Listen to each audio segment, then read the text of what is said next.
to one of these. Am I on now? Yes.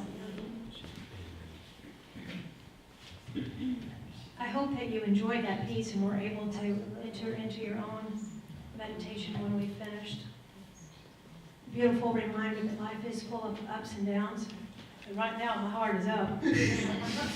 No, I'm really excited and honored and privileged to share with you this morning.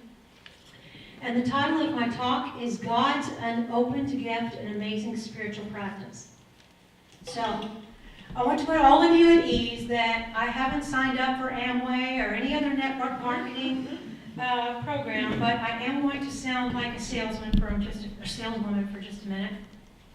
But I'm going somewhere with this, so just hang with me. So how many of you maybe ate a little bit too much pumpkin pie over the holidays, and you would love the opportunity to decrease a few fat cells? Anybody up for that?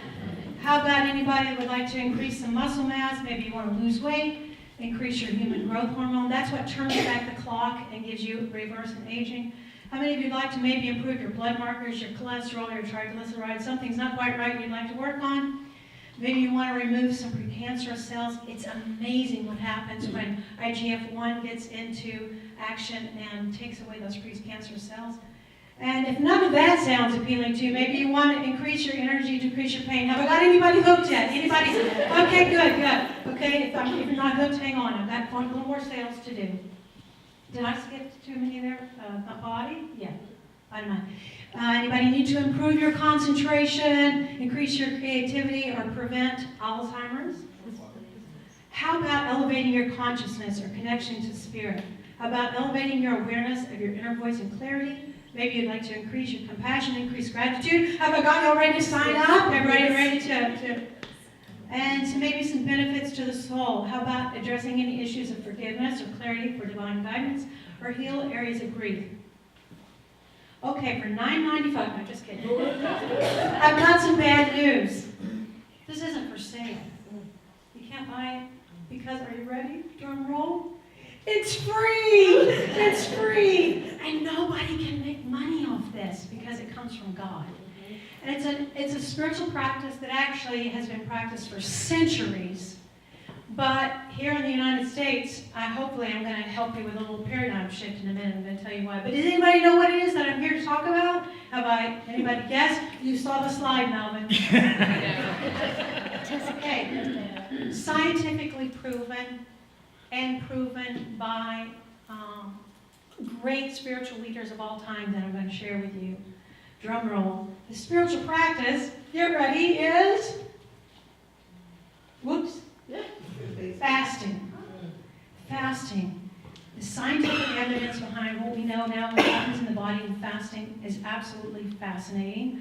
But what I want to talk about today is what happens to the soul body, not just the physical body. So, please wait. If I've said now I'm fasting, I love my food, and I get a headache when I fast, and I'm not interested. Hold on, fasting means more than just abstaining from food, and it might help you make a little paradigm shift, and you might be able to find out that you can do more than you thought. I'm not saying that if you're 80 years old, you should run out and do a 40-day fast tomorrow. Please hear me, to listen to your own spirit, your own soul, and your doctor, and your advice. But be open to new insights on this topic. So does anybody know who this is? Who this handsome gentleman here is? Now you're all going to know who it is in just one moment. So back in the 1890s, there was a movement to create better health, and some wonderful Seventh-day Adventists, we've got some wonderful Seventh-day Adventists in the house, had a sanatorium, and one day he was in the kitchen, he was cooking, he was mixing up something, and it came up with this kind of granola-like substance. And I'm glad my mom's not here. I'm going to say this word in church. Now, if y'all are asleep, you're going to wake up now. So this was the philosophy of the day. I love Seventh-day Adventists. This is not dissing anybody. But this was the thought process, not just in Seventh-day Adventists, but across the board. That masturbation, yes, you did hear me right, was a sin. And he thought that by creating this cereal, people would lose an interest in that, and that would stop them from having those desires. And so this is none other than John Henry Kellogg's cornflakes started in a sanatorium back in the 1890s. But what happened, it wasn't John Henry that got us way off track. What happened is the food industry, not to be outdone by the cornflakes people, the bacon and eggs people, said, wait a second, there's some money to be made in this breaking the fast business. And so one man went to a doctor and he said, would you sign this thing that says that eating eggs and bacon are good for breakfast? Would you mind to sign that for him? He said, sure. That turned into 500 signatures, newspaper ads, and we created a whole philosophy that I grew up my entire life believing that breakfast is the most important meal of the day. If you don't eat your breakfast, you're going to hell. You've got to have your breakfast. It's part of the Protestant work ethic. It came from this religious, moral, sacred, economical background, and it was not based on facts at all. Not at all. How many of you grew up hearing that breakfast was the most important meal of the day? Okay, we all did. And I heard, if you didn't eat your breakfast, you were going to gain 300 pounds, so you were going to be so hard, ravenously hungry. Not true. You wouldn't be able to function because your clarity would not be there because you need food in your stomach. Not true. Now let's flash forward in this history lesson to 2016. This is Yoshinoro Oshimi. I don't speak Japanese, so I'll read from. Yeah, anyway. So he won the Nobel Prize in Health and Medicine. And he won it based on his studies on autophagy. And autophagy, I'm going to give you the watered-down version, is basically you got a little Pac-Man. What happens is, when you're fasting, your body goes, we need to conserve. Let's clean out the bad cells first. Let's save all the good cells for what we need. And so it goes in there and it starts eating up precancerous cells. It is absolutely amazing. Those of you who are interested in health and science, there's a BBC documentary you can watch presented by a doctor who said, he's 50-something, he said, I eat the standard American diet, I'm okay compared to somebody who was on intermittent fasting. His blood markers, what happened, the science behind what God gave us was fascinating. But what I want to talk about is spiritual, so let me go on. But if you're interested, look up autophagy, self-eating, and there's plenty of studies now. And now fasting is becoming vogue in the health and wellness industry because they're seeing the physical benefits of it, not so much from a spiritual aspect. And I'm going to get a drink of water. Hey, I got a question. Yes. So you said breakfast just means break the fast? Yes. Oh, how about that? Yes. Yeah, I'm slow, I'm sorry. Yes, breakfast, break the fast. But we don't have to break the fast. Do you know that I think they were more concerned with making money than they were our health when they were promoting breaking the fast? I know this is shocking. So now let's move to what's really exciting. That wasn't exciting enough for your health. Let's talk about all great faiths. Every major religion has mentioned fasting in their history. And we're going to talk about it first from a Christian point of view. And I found this fascinating too. In the Bible, remember the Sermon on the Mount? Those of you that grew up going to church, that's where the Lord's Prayer is found. There's a lot of meaty, good stuff on the Sermon on the Mount. And there are 3 spiritual practices that Jesus says, when you not, if you, maybe you should, if you think about it. So the assumption is that these are practices that you're going to do. And I can guarantee you, 2 of the 3, every church, religious group this morning is practicing 2 of those 3. You know what they are? Anybody want to make a guess before you see? Worship is a part of it, it's tied into this. Prayer is one of them, yes. But the first one is when you, 3 of these spiritual practices in Matthew 6, if you want to check me out later. When you give. Do you think there's any religious organization this morning that is not going to be participating in giving? And we certainly are as well. So when you give to the needy, do not sound a trumpet before you as the hypocrites do in the synagogues and on the streets to be praised by men. Truly, I tell you, they already have their full reward. But when you give to the needy, do not let your left hand know what your right hand is doing, so that your giving may be in secret. And your Father who sees what is done in secret will reward you. So giving is the first of the 3. And someone already mentioned the second was when you pray. And when you pray, do not be like the hypocrites, for they love to pray standing in the synagogues and on the street corners to be seen by men. Truly, I tell you, they already have their reward in full. But when you pray, go to your inner room, shut your door, and pray to your Father who is in heaven. And your Father who sees what is done in secret will reward you. So does anybody now have a guess what the third is on when you? Fasting. Yes! Y'all are smart. Y'all are captured. Thank you for listening. And when you pray, when you fast, do not be somber like the hypocrites, for they disfigure their faces to show men they are fasting.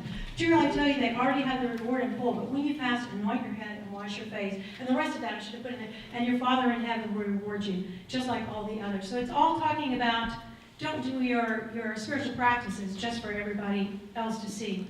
Hey, I'm fasting today. Or, hey, I gave so much. It's not important.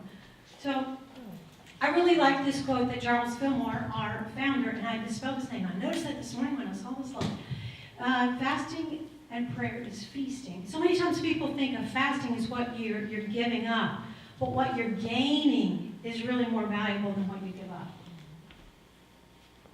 So the single most spiritual benefit is a shift in consciousness. And you can read studies, but I wanted to make it as palatable and easy to digest and for you to remember. So, I know it was really bad for me, but how about that you increase your awareness of self, of God, and of others? And so that's what we're going to focus on now. And so the awareness of self, just like autophagy for the physical body, we can be our own little Pac-Man. And by providing a cleaning in the soul body as well. How often we forget our bodies are the temple of the Lord. If we really believe, and we talk about this in unity, the same, that we're divine consciousness, that same energy that makes a flower grow, that makes the sun, if we really believe that we're all of that, why on earth would we want to take care of this vessel and honor it for the divinity that it is? And trust me, if you go 72 hours without eating, when you're ready to eat again, you're not ready to put junk in your body. You're like, I didn't go through all that for nothing. It really awakens your awareness. So if we really believe that divinity resides in each of us, shouldn't we be doing our very best to take care of the sacred vessel? Fasting is a great time to remember the spiritual connection we have to our physical bodies. Without the toxins we put in our bodies, we not only give our bodies a break from the digestive process, we also allow our spirits to be detoxed. Fasting is a faith movement, an expectation. When we fast, we can meditate and cleanse the soul and regenerate it as well. Language. I love it, the fact that there are many languages, and of course I'll use an Italian as an example. They don't say, I'm hungry. What do they say, Jaden? Oh, fame. Oh, And what does that mean? That means I have hunger. I have hunger. I'm not my hunger. What about thirsty? You got one too? Yes. I have thirst. Or sete. I have thirst. I'm not my thirst. I'm not my hunger. And I use those words when I'm fasting myself. And awareness of God. Great spiritual leaders used fasting for many reasons to connect to God. Jesus fasted for 40 days in preparation for his ministry. Moses fasted for 40 days on the mountain before and after receiving the Ten Commandments. And Daniel fasted and prayed in order to understand that. These are just 3 examples. It goes on and on. Anna and Elijah. And we could be here all day if I just talked about the Old Testament prophets that believed in fasting. So from the practice of fasting, we begin to see God's vision for our world more clearly and become determined to live with integrity. Fasting helps us identify the grave injustice around us, acknowledge and take responsibility for our participation, our complicity in such injustice, and prepares us to act with God to transform ourselves and our world. Fasting expands our compassion. It's easy to talk about the problem with hunger, but our emotional awareness of the physical impact of hunger is heightened when we do without food. It's one thing when you choose to go without food, but knowing that others are doing this process that you've set aside as a designated thing, not by choice, but because of where they live and their circumstances. So renowned leaders such as Mahatma Gandhi, Cesar Chavez, and Martin Luther King Jr. all fasted. And what a perfect weekend to talk about certainly Martin Luther King's fast. I'm going to read you a couple of stories about these leaders. So we're going to start with Gandhi. Gandhi fasted on many occasions. At times he fasted for freedom from British, and at other times he fasted to stop riots. There was an occasion when Calcutta was at the brink of savage riots. He declared that he would not break his fast unless Hindus and Muslims convinced him that they would not kill each other. He was hoping that people who were killing each other would have a change of heart after seeing his sacrifice. And guess what? It worked. There were actually some people who came to him and surrendered their weapons, which they confessed they had used to kill people of another religion. So I'd say that's a pretty powerful testament to what can happen. Oops. In Martin Luther King's nonviolent campaign, he said that the first thing you needed to do to evaluate when there's injustice, evaluate, is there truly injustice? Is it really happening? The second is to try to negotiate, and the third is self-purification. Before you try to take on any act like that, you need to work on yourself. We're so busy to react and sell our part, but what about ourselves? And I thought that was really powerful. And then the last is direct action. So now I find it very humbling that I'm going to share my personal stories after talking about Martin Luther King and Gandhi and Jesus and Moses. Actually, I left out one more because, you know, we're all right up there in the same category. I meant to read another one on Martin Luther King first before I tell my own. So great civil rights leaders like Gandhi, Reverend Martin Luther King, and children have made fasting a well-known form of direct action to show a symbolic sign of sacrifice to the public to be in solidarity with those who are suffering from a systemic injustice. This has helped bring about greater social awareness and has played a significant role in gaining social change. The Reverend Dr. Martin Luther King Jr. also regularly fasted. Though he and Cesar Chavez never met, Martin sent him a telegram during his 25-day fast in Delano, which read, "As brothers in the fight for equality, I extend a hand of fellowship and goodwill and wish continuing success to you and your members. You and your valiant fellow workers have demonstrated your commitment to righting grievous wrongs forced upon exploited people. We are together with you in spirit and determination that our dreams for a better tomorrow will be realized. Dr. King once preached, what does it profit a man to be able to eat at an integrated lunch counter if he doesn't even have enough into a hamburger?" Think about that. We've still got work to do. He knew that genuine equality was impossible in a climate of dramatic economic inequality. Now, why on earth would I share about Toni's experiences here after talking about all of them? Because maybe like you can't relate to Elijah or Gandhi, but you can relate to me. I'm no master at this, but I've had a few wonderful experiences, and it is a spiritual practice, and I'm going to just share with you too. And I hope I'm not going over. Anyway, okay. Keep going. Good. Keep going. I'm okay. I'm okay. Take a deep breath. Okay.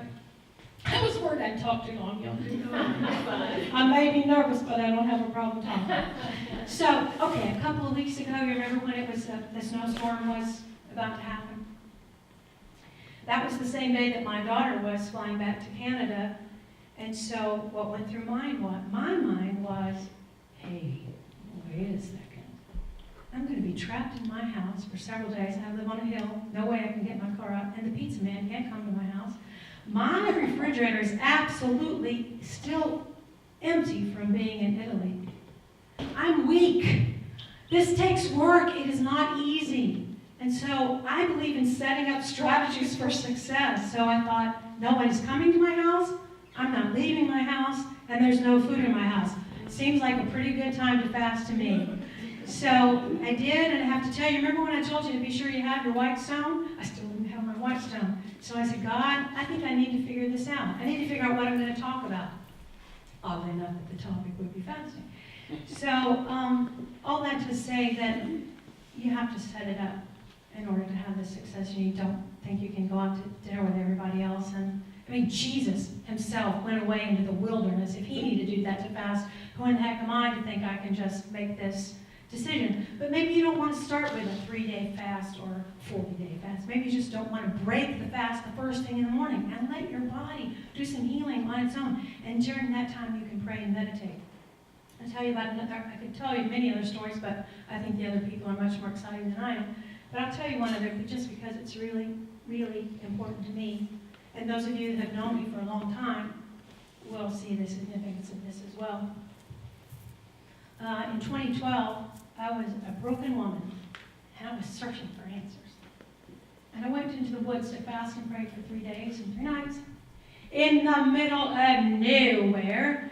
And all I had was water and my Bible and a journal. And I said, God, I need you to tell me, give me an answer about this question in my life. And he did. And not only did he, she, divinity, whatever word you want to give me an answer, but after that point, everything that followed in my life became so crystal clear that the decision I had made was the right decision for me.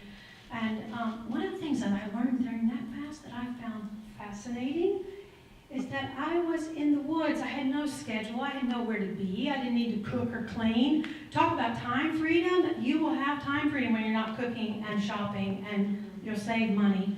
But anyway, I put my phone in the car. I left it in the car just in case I had an emergency. But I found myself constantly wanting to know what time it was. Have you ever time fasted? Try. Just try. But I learned after a while to start listening to nature, that nature shows us the time, and that I didn't really need the time because I really wasn't going anywhere. So I found fasting to be part of my spiritual practice that I continually want to work on. And I want to close with a little bit back to Martin Luther King. Have you read Letter from a Birmingham Jail? Yes. If you haven't read it, you owe it to yourself to read it tomorrow. This is the perfect time. I'm awed by the fact that he was in a jail. He didn't have his Google to look everything up. The Bible stories that he uses as a reference, the other spiritual leaders that he uses as a reference, and the way he calls for justice are this should be required reading. It really is an excellent thing. And so, in my hours of research and getting ready for this, I ran across a letter, and if you all are being so patient with me, I would like to read this, and I'll close.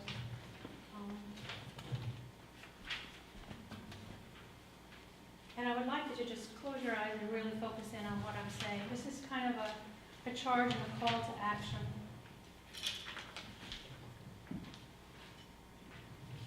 This was written by, I know this is hard for you, this maybe some of you to believe, but there is a branch of Baptist faith that's rather liberal, and this was written by but it's a call to action. Martin Luther King Day will be celebrated in communities across the country. The holiday will be marked by volunteer service projects, interfaith prayer services, parades, and other public shows of unity. These are important commemorations, and ideally relationships will be built and trust and strengthened. But scratch below the surface, and many communities feel anything but united. Political polarization, dramatic and increasing economic inequality, resegregated schools, vastly different health outcomes based on race and criminal justice system that often grinds the poor into the dust, make it plain that we're far from living in the beloved community. While there has been progress towards Dr. King's dream, particularly in an individual sense, communities, institutions, and social systems still bear the weight of our history, an ideal not yet realized, a dream deferred. What is needed from people of faith is action. Systems which reflect the ongoing impact of history need to be bent toward justice, but before public action, preparation is needed. Speaking out and confronting injustice takes courage. Courage is more likely with preparation. In his letter from a Birmingham city jail, Dr. King outlines his 4 steps for a nonviolent campaign. Collection of facts to determine if an injustice exists. Number 2, negotiation. Number 3, self-purification. And 4, direct action. In our modern age of 24-hour news cycles and instant social media outrage, I think self-purification is the most often overlooked step in favor of immediate response or action. While you may never face Bull Connor's dogs, a hooded mob, or an unjust arrest, however you plan to engage in justice, preparation is mandatory. In college, it was Taylor Branch's Parting the Waters that opened my eyes to the amount of training, preparation, and strategy that went into each action of the civil rights movement. Each march, protest, and sit-in was not only strategically planned and thoroughly thought out, but every participant went through a training period. This self-purification, as King calls it, was mental, physical, and spiritual. They were taught a plan, exactly what they would need to do. They subjected themselves to the physical and verbal taunts that would come their way as they clung to lunch counters or faced fire hoses. And they also prepared their hearts with prayer. Many would also fast, modeling Jesus. This Martin Luther King Day, with so much work yet to be done, I suggest we take a moment for self-purification. Self-purification is recognizing, confessing, and tending our own wounds and blind spots before preparing for action. If you want to help lead your city, your family, or your congregation toward a more just society, how would you prepare? You can start by reading the complete letter from a Birmingham city jail. If you're white and have never engaged issues of racial justice, education is necessary. Read, watch, and learn from perspectives to which you've never been exposed. Consider this study a prerequisite and a part of self-purification. Take time to study your own family history, that of your town or city. How has racism and white supremacy manifested itself in each? That was the end of his, and then this is now Toni speaking. I agree with Stephen Reeves. The great way to honor Martin Luther King would be to read his letter and examine our hearts. Perhaps you might do that in the morning when you're sitting quietly before you break your fast. May you search your own heart and soul and be open to the spiritual practice as it suits you best. God's underutilized gift of fasting, an amazing spiritual practice. Will you open it for yourself? Thank you.